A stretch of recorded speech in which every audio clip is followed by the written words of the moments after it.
오늘 본문은 사도 바울은 빌립보 교인들에게 복음에 합당한 생활을 하라고 권면하는 내용입니다. 복음에 합당한 생활이라는 것, 예수 믿는 사람으로서 합당한 삶이 있다는 뜻입니다. 초대교회 당시에는 예수 믿는 사람들끼리 서로 표시를 할 때 물고기 그림을 그렸다고 합니다. 물고기는 헬라어로 익투스라고 하는데 예수 그리스도 하나님의 아들의 첫머리 글자이기 때문입니다. 그래서 한때는 교회 다니는 성도들이 자동차 뒤에 물고기 표시를 붙이고 다니는 것이 유행했던 것입니다.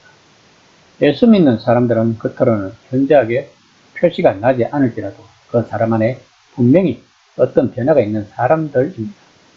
그래서 사도 바울이 복음에 합당한 생활을 하라고 하는 것은 어떤 복장이나 십자가 같은 액세서리로 그리스도인이라는 것을 표시하는 뜻이 아니라 내 속에 일어난 변화를 행동으로 나타내라는 뜻입니다. 즉 예수 믿는 사람들에게는 반드시 신앙의 열매가 있어야 한다는 말입니다.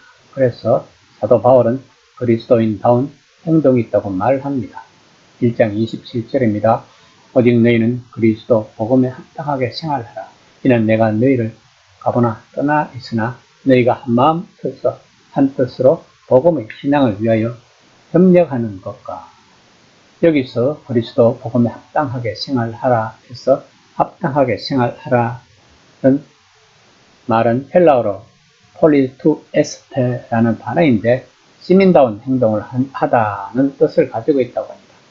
옛날 로마 같은 도시에는 노예, 도돌이, 상인, 유행자, 시민들이 뒤섞여 살았다고 합니다. 그 중에 로마 시민들은 대단한 자부심을 가지고 있었다고 합니다. 그들은 자신들이 야만족이 아니며 또 노예가 아니라는 사실에 엄청난 자부심을 가지고 있었습니다.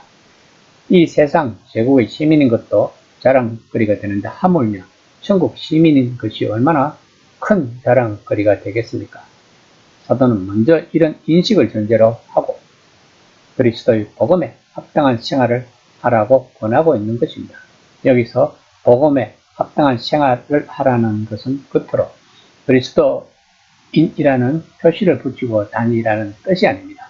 차에 물고기 표시를 붙인다든가 혹은 옷에 십자가 장식을 단다든지 아니면 예수 십자군처럼 등에 십자가 표시를 붙이는 것을 의미하지 않습니다. 사도 바울이 말하는 것은 우리가 그리스도인이라면 반드시 우리 안에 변화가 있다는 것입니다. 바울은 그 열매를 겉으로 나타내라고 촉구하고 있는 것입니다. 1장 28절입니다. 무슨 일에든지 대적하는 자를 때문에 두려워하지 아니하는 이 일을 돕고자 함이라. 이것이 그들에게는 멸망의 정보요 너희에게는 구원의 정보니 이는 하나님께로부터 난 것이라. 2000년 기독교 역사를 보면 온갖 방법을 동원하여 기독교를 없애려고 박해하는 사건들이 많았다는 것을 알 수 있습니다. 오늘날도 기독교 사회인 서구 문화 안에는 개의주의와 냉소주의 세력이 극도로 강력한 것을 알 수 있습니다. 특히 각종 언론에서는 기독교의 흠집내기에 열을 올리고 있는 현실입니다. 그러나 바울은 본문에서 겁먹지 말라고 강조하고 있습니다. 그 이유는 예수님이 말씀하셨듯이 그들은 몸을 죽일 수 있으나 영혼은 죽일 수 없고 살아계신 하나님이 우리를 돌보고 계시다는 것입니다. 그리스도인들은 예수님이 진정한 세상의 주님이심을 믿으며 살아가는 자들입니다. 그러나 세상은 이 사실을 모르기 때문에 충성된 그리스도인들은 오해와 적대감과 박해까지 직면하는 것입니다. 그래서 모든 삶에서 그리스도인의 행동이 나무랄 데 없어야 하는 것입니다. 바울이 말하듯이 빌립보 교인들이 사람들 앞에서 행하는 행위는 복음에 부합해야 한다는 것입니다.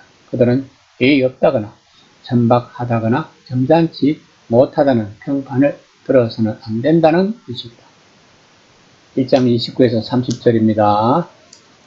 그리스도를 위하여 너희에게 은혜를 주신 것은 다만 그를 믿을 뿐 아니라 또한 그를 위하여 고난도 받게 하려 하심이라.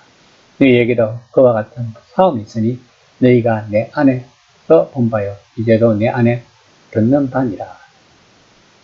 빌립보 교인들은 바울이 그들을 처음 방문했을 때 전도를 하면서 박해를 받는 모습을 직접 목격했고 지금도 복음을 위해 고난을 당하고 있다는 것을 에바브로 디도를 통해 듣고 있습니다. 지금 빌립보 교인들은 정도의 차이가 있지만 바울과 함께 싸움을 하고 있지만 자신을 본받아 고난을 참고 그리스도의 복음 전거에 담대히 나설 것을 은연중에 건면하고 있는 것입니다. 바울은 예수님을 믿는다는 것이 의미하는 것은 예수님은 새 왕이시다. 그런데 대다수 사람들은 아직 그 왕을 모른다. 하지만 그 왕을 아는 사람들은 겁나는 마음을 다잡고 그분께 충성해야 한다는 것입니다. 왜냐하면 언젠가 온 세상에 그분을 주님으로 인식할 것이기 때문입니다.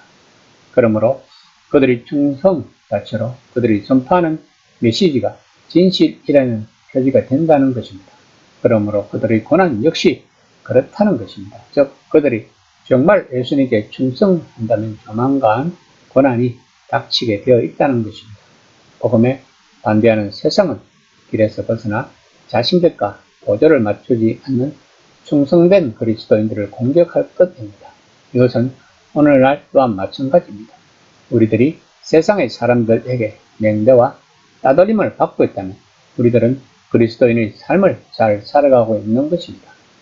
이 시간에 한번 생각해 봅시다. 나는 과연 고난을 당하고 있는지 아니면 세상 사람들에게 융화가 되어 있는지를.